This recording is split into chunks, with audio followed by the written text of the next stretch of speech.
Bienvenue à tous, c'est Vincent. Aujourd'hui nous allons voir comment un moteur de fusée fonctionne. Du moteur à ergol liquide ou solide, en passant par les moteurs nucléaires. Les moteurs de fusée n'auront plus de secret pour vous, c'est parti.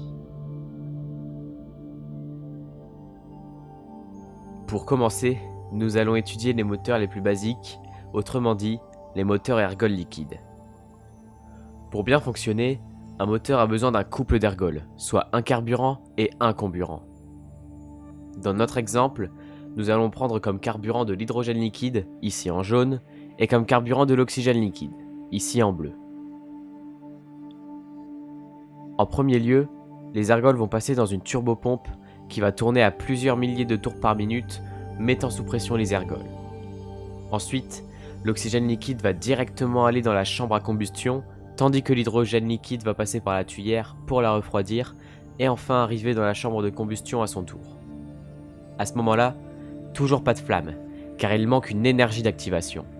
C'est pourquoi, en beige, nous avons un générateur de gaz qui va venir être alimenté par nos deux ergols, et une fois cela effectué, en quelques dixièmes de seconde toujours, les gaz vont être éjectés dans la turbine, puis envoyés dans la chambre de combustion à une vitesse qui va déclarer les flammes, et les envoyer dans la tuyère qui est tout pile bien inclinée pour que les flammes dépassent la vitesse du son. C'est incroyable.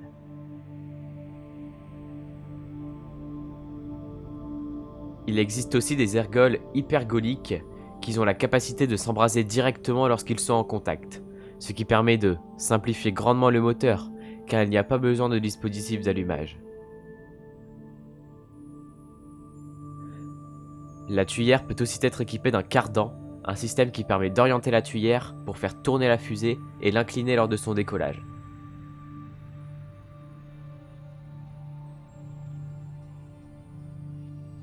Petite pause dans la vidéo, vous êtes 60% à regarder les vidéos mais sans être abonné, alors allez-y. Nous allons maintenant passer au moteur à ergol solide. Déjà, avec ces moteurs, on peut obtenir une poussée beaucoup plus élevée, mais la possibilité de l'éteindre ou de le rallumer, ou encore de régler sa poussée, n'est pas possible.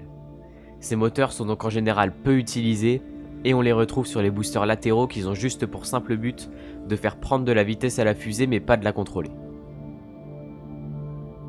Comme vous pouvez le voir ici, son fonctionnement est spécial.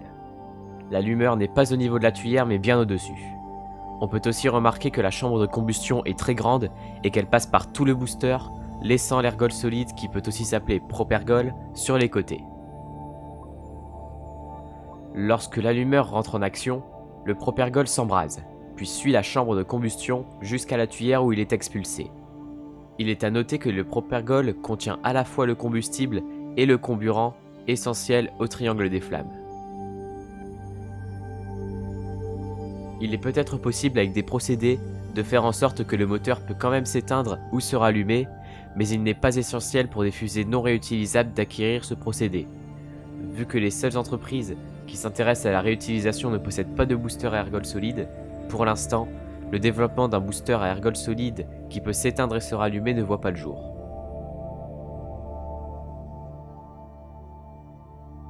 La forme du tuyau central est aussi cruciale. Si la forme est juste cylindrique, la poussée ne sera pas la même tout le long du vol, alors que si elle est en forme d'étoile, on pourra s'en rapprocher. Pour finir, nous allons étudier les moteurs nucléaires. Pour information, jamais aucune fusée avec un moteur nucléaire n'a volé. Mais pourquoi ? Tout simplement parce que c'est très complexe à élaborer.